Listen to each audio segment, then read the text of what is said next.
Good evening, everyone, and welcome to this, the first talk that I've carried out by Zoom, and the first that the history group has done, as well as being the first talk that we've had since February. The beauty is for you that you can switch me off at any time you like. And for those who do not know me, I'm Dennis Marchant, and I joined the local history group at the beginning and was a committee member, mainly responsible for the talks programme. Although not a committee member now, I still am active and support the group in its activities. Anyway, I do hope you'll enjoy this little chat. I'm told that we will be cut off at between 30 and 40 minutes, so if I don't finish in time, you might find that I just fade away. I'm going to suggest that if there are any questions, we save them to the end, and if we run out of time, please email me and I will answer and share via the group's newsletter. So, why did we get into a records review in the first place? Well, you're probably aware that when the group was formed back in 2017, and at one of the first committee meetings, a list of possible projects that the group could work on was presented. Sadly, there were few volunteers to take on any of these projects. So, trying to set an example, I volunteered to go to the parish to take on the parish archives review. I really didn't know what to expect, only that it was thought that leases would be of particular interest to the group. I got started in July 2018 and the project slowly evolved and was still ongoing in September 2020, and actually it still continues today. I have to say that this presentation is just a sample of what there was. I don't know if you read my article in the Quandon magazine about the Stafford Orchard Lime Tree Avenue or not, but if you did, I can say that all of the background for that article was actually taken from the letters in the archive. So I hope over time the group will release more in the way of articles and talks from the archive. So please bear in mind this is just a short overview, and I hope you will find it interesting and may be inspired to research some of the topics yourself. So you may well ask, where was the archive? Well, and I say where was because it's since moved, but we'll talk about that later. It was at this very small room tucked away at the top of the village hall. So why did it take so long, the review? Well, let me tell you, the main archives were in what I would literally say a junk room at the top of the village hall, as I mentioned. There was a pile of paperwork on the floor and much else just stuffed in racks, etc.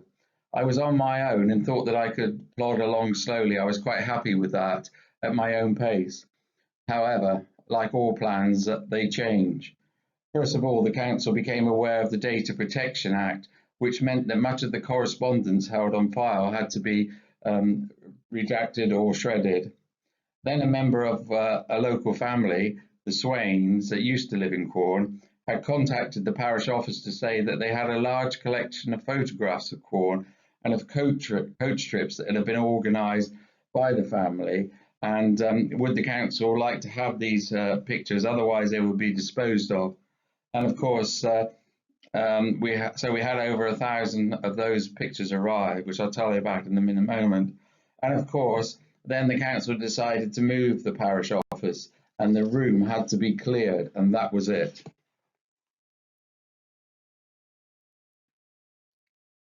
So suddenly I was up against it, as well as playing with the Quorn Ukulele Orchestra and organising the talks for the group.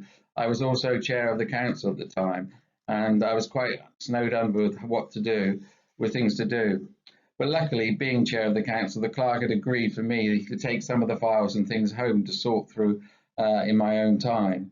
By chance, to ensure at least some would be saved, at least the legal stuff. Trouble was, being me with an inquiring mind, I had to read every single file, every single letter that was on file, when it ranged from the mid-1930s up to the mid-1980s.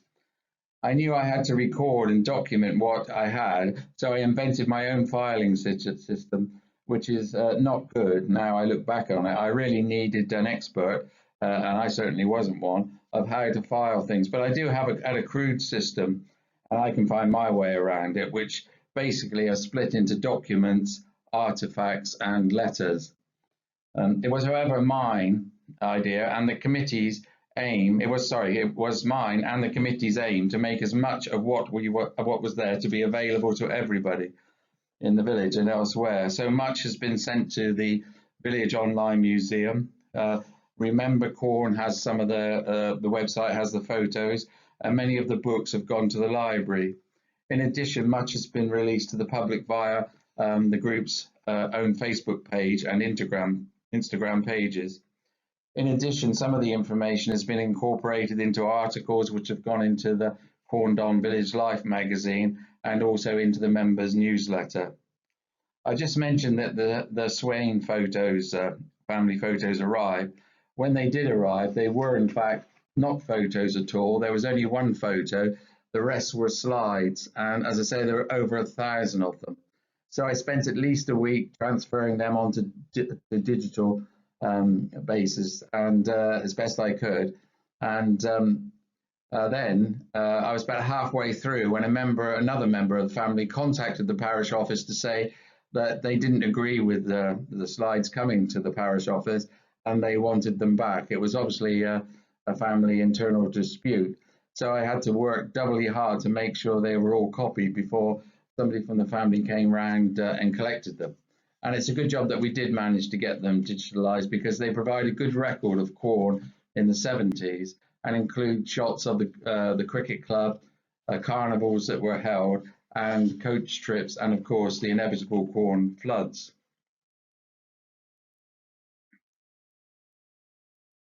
Anyway, the whole point, as I said earlier, was to try to look at the legal documents and leases which we all thought that the council would hold. Sadly, over the years, some of these have disappeared and others are only photocopies. Why, we don't really know. We can only think that they've gone to solicitors at different times and maybe held by them and not returned. Also, to a certain degree, the parish council office staff have been too helpful and to the villagers, and had allowed stuff to leave the office which probably wasn't returned. And one of the main agreements we were hoping to find was the Stafford Orchard agreement, which was bequeathed to the village, and it was particularly interesting to locate it as it was coming up to 2020 as the 100th birthday of the Stafford Orchard Park. Sadly, the file slot is empty.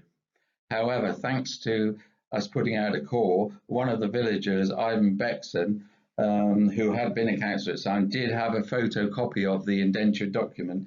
So we've now copied that, and that is now back in the record. There's quite a range of legal documents that are still there, including the handover from what was the Corndon Urban District Council to the Parish Council in the 1930s.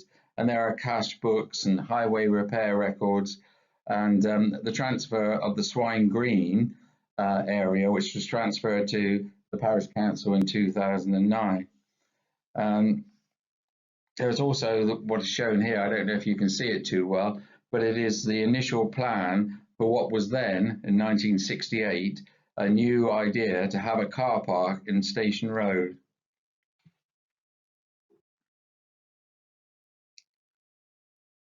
As I say, the Artefacts section was created, and that consisted of several books and paintings presented to the Corn Parish Council, some of them by our namesake Corn in Australia, and a painting that was presented to the Corn Folk Dance Club following a visit to Belgium. And there were over a dozen of the Cornian magazines, the Rawlings School magazine. The books have all been passed to the library now and are available there for you to see at the community library when they are open. The paintings at the moment remain in store, but hopefully they might get displayed at some time in the future.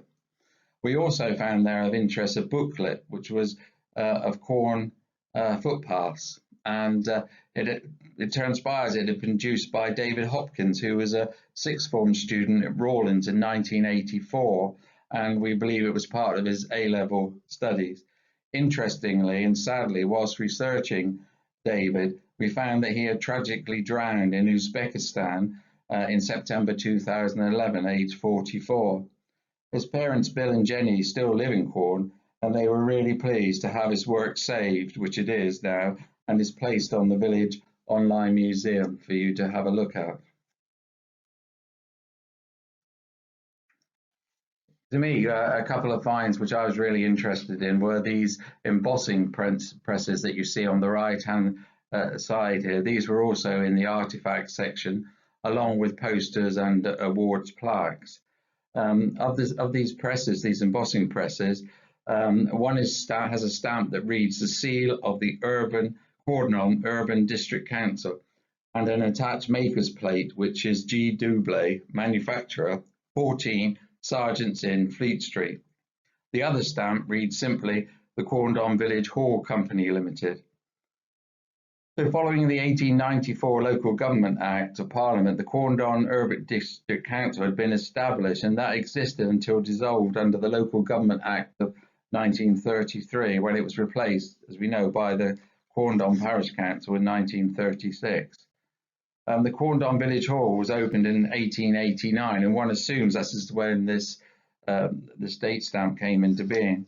And it was formed as a limited company, but obviously the usual things with a lot of village halls, it suffered financial issues and was eventually handed over to what was then the Corndon Urban District Council in 1912, who administered the hall until they ceased to exist, after which the Parish Council took back on its management. And all this is in the archive and supported by letters and various documents.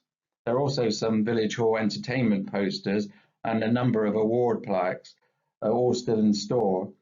But we've slowly tried to transfer them onto, or pictures of them at least, with small articles, either on the museum or on the Facebook page, or both.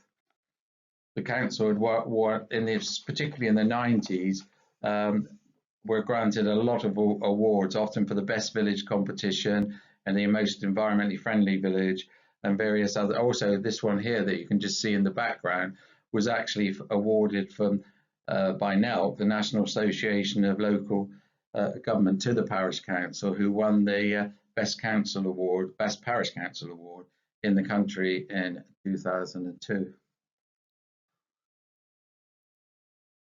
There are also in Artefacts a lot of newspaper cuttings, particularly from the era when Catherine Patterson was the clerk, and luckily she saved a lot of newspaper cuttings and about the council, the councillors and their work. Unfortunately, many of them were not dated, so we don't know exactly what years are being referred to, but we're slowly, by deduction, and getting to allocate dates to them.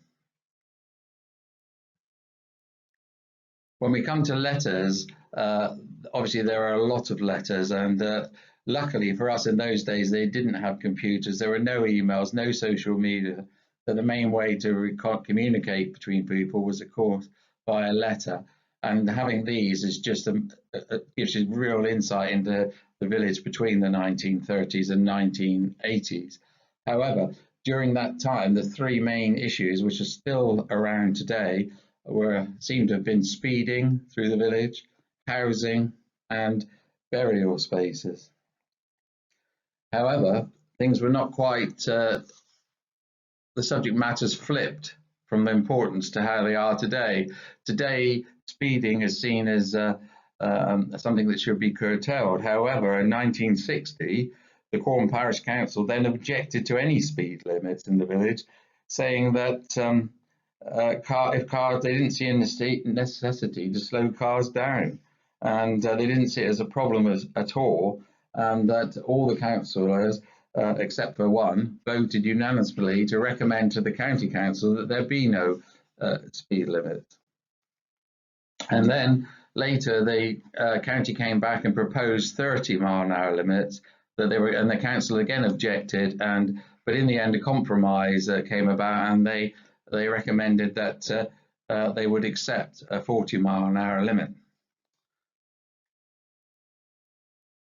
And housing, surprisingly now there's many objections virtually to any housing application, whether it be for 1 or 101, they're objected to. But in the 60s and 70s, it was the other way around. There were many letters demanding that the parish council, though it was not within their remit, but demanding that the parish council should be pushing for more housing.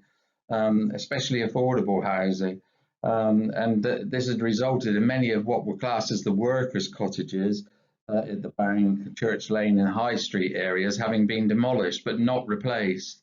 And similarly with burial spaces, in the 1950s, Quorn, like other Soar Valley parish councils, were thinking ahead and desperately sought to provide additional burial spaces in the village. Alas, every site proposed was fraught with problems, including high water tables and access requirements. Finally, one site was found, but it was rejected by the parish council on the basis that it was too far from the village centre. So where was it, do you think?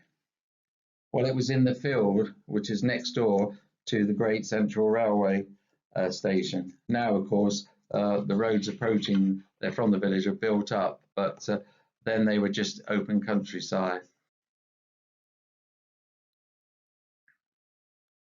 The Funfair in the letters section takes up an incredible amount. I think there's something like about nearly 60 letters regarding the Funfair. And the parish council in those days, in the early days anyway, seemed to have had an affinity with the Showman's Guild, and that seemed to last for over 30 years. I suppose it could be that the Funfair coming every year was seen as a nice little earner. And the main funfair that came, others did try and may have visited occasionally, but the main funfair that came annually was Frederick Cox. And the Quorn Parish Council gave him exclusive rights to use their facilities as a showground, initially on Swine Green, and then in 1968 they were given permission to move to Stafford Orchard.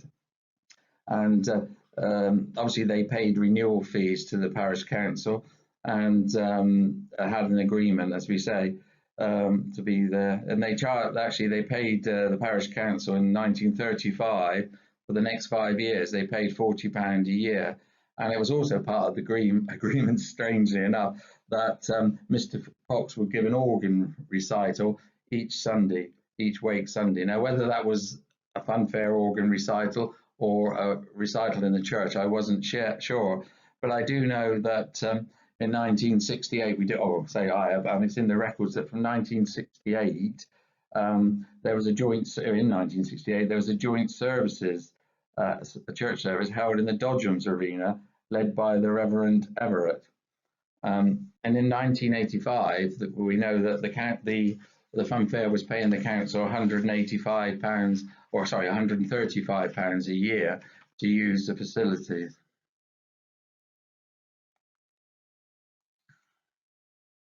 As well as that, the Showman's Guild were also using Quorn to park vehicles on there, because of course the A6 was in the main road travelling through the village, but there was an agreement that they could use the Swine Green as a free car park for parking their vehicles between 8 AM and 8 PM. There are several letters there in the archive, as I say, about the funfair. But I just found this particular one, which I found amusing, and I'm going to try to put on a bit of an accent, as the company were based in Hampshire, a bit my own part of the country, and it was from 1968, the 20th of January 1968, when James Noyce, the owner of James Noyce and Sons Funfair, wrote to the council and said, "Dear Sir, re-stopping in the car park. I stop in the park for one night on 7th November 1967 on my way to Loughborough Fair, where we did not get in the park till dark and was away first thing in the morning. As we were late getting there this year, I was not with the loads as we went on to the marketplace with our live vans, but my son say that Mr. Allen's shop was closed when he went to pay at night. We had 4 vehicles in the park that night, which I enclose payment for, some which is 8 shillings. I enclose a £1 postal order, 8 shillings for stopping, plus 12 shillings to cover the cost of writing to me. I have made a note of Mr. Allen's address so that we can say any time in the future we want him to stop in your car park. I'm sorry that you have to write to me for payment, and I see that I don't happen again. Yours faithfully, J. Noyce, Senior. A pleasant way, wasn't it? So the council gained, instead of just 8 shillings for parking using the car park as it was then, the council got £1.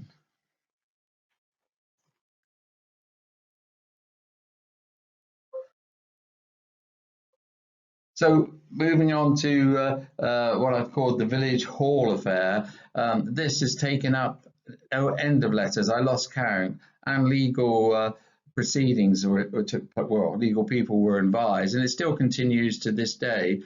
And this is with regard to an express right of way, which was established in 1906. It's 9 foot wide, and it was granted over the Village Hall land, which is was then owned by the Urban District Council, but now the Parish Council. And it was access to land for Sophie Herrick and her successors, because the building next door, which is part of the hotel, was then farming land behind the house. And she needed the access to get to, when she sold the land, this is why she had the right of way to still be able to access her fields. So in 1960, the land access gate was moved further north, resulting in use of outside of this expressway. And there's, as I say, many letters that are dealing with this. So I've only summarised here, but in 1964, the right of way across the Village Hall Company's land was confirmed again as the 9 foot wide strip from Leicester Road to the gate, which is actually where the fire escape is today. So in 1969, the council granted the country club, as it was then, now the hotel, the rights to install a fire escape ladder over their land. And in 1975, as I say, highlighted that they weren't to abuse the right of way, but they did, according to the Parish Council. And in 78, the council were told to remove a chain restricting access for club vehicles, because the council then had established that they didn't want the right of way to be used, and they put this chain up, but obviously they were told to take it down. The arrow on the slide here, the yellow arrow, shows the area we're referring to. Anyway, as I say, this went on, and in 1980 it became a hotel, but between 80 and 2001 there was no correspondence on file between the hotel and the council, but it was in 2001 and over to 2003 that the council started to complain again about this express right of way. But by now solicitors, as I say, had become involved again, and because the council hadn't contested the hotel and the country club using this access for over 25 years, it was legally termed a prescriptive right of way. So again in 2006, the council decided that they would take the hotel group, as it was then, Prima Hotels, to court to make sure they couldn't use this right of way, which is shown on the left in this picture. It went to London to lawyers there to look at it, and they advised the council that they shouldn't carry on with this. They should seek a compromise, because they felt that if they did go to court, the council would lose and would have to pay costs estimated then, 2006, at £50,000 plus.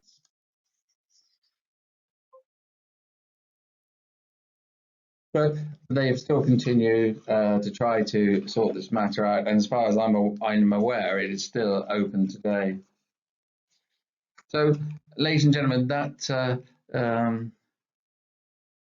brings us on to the Brook.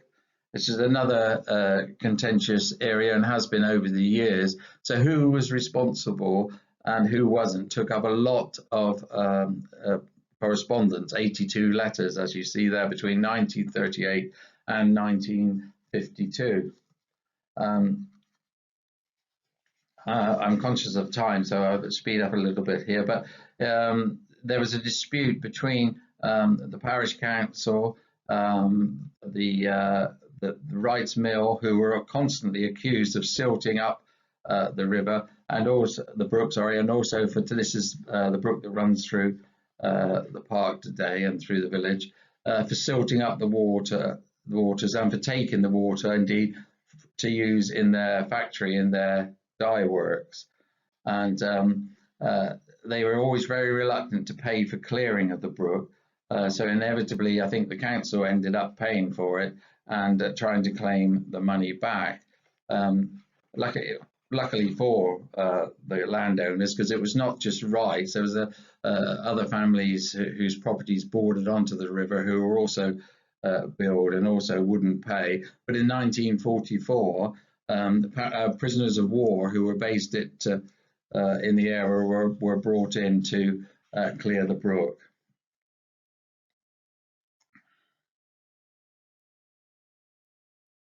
And as I say, this is the people who were writing, not wishing to pay at the time, which were Harry Facer and the Wrights.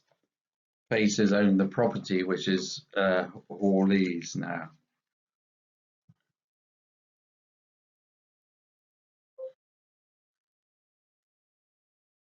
So another area of contention has always been the footpaths. So in those days, I mean, I became aware during the research that just how important footpaths were to the village in that time, and they were, of course, the main routes of communication, certainly for the working class people who had no cars and or horses and used to walk. And there's letters on file for people complaining about the state of the footpaths, walking from Barrow because they across Quorn into Loughborough, because they were used to get to the factories, for people to get to the factories in Loughborough to work. And in 1953, I have a copy of a letter which is shown here, which was sent to the area surveyor at the county council by the parish council to complain about the condition of the footpaths. And I'll just run through the one was the Barrow Road to Highthorn Lane. This is a constant nuisance, it says, and it is reported that Mr. Cook, the owner of the land, is once again causing obstructions. Footpath, Budden Lane towards the railway line. It is reported that owing to overgrown hedges, this footpath is almost impassable. I believe that you have written to the owner on previous occasions. Footpath, Macefield Street to Castledine Avenue. Pools of water lie on this path after light rain, making it impassable. Overhanging hedges, Castledine Avenue. This hedge was cut back some weeks ago after you had written to the owners, Messrs. Gamble and Sons. Only the bottom, however, was cut, and the higher parts are still overhanging the footpath to such an extent that the free passage of pedestrians is impeded. Well, that's still those particular footpaths mentioned there are still the subject of problems today. So that just, as I said, it was all I could in the time to bring some of the highlights to you of things that are contained within the parish archives, and hopefully now becoming freely available for everybody, either to use for research or to read out of interest. So what we have done with what have we done with the material? Well, the papers and photos have all been saved digitally. The physical artifacts are still in boxes at the new parish office. I hope one day they'll be able to be displayed. Articles have been, items of books, etc., and other information have been copied to the Quorn Village Museum. And we've also published material on the Quorn Local History Group Facebook page and Instagram. And articles have gone to the Quorndon Village Life magazine and will continue to do so.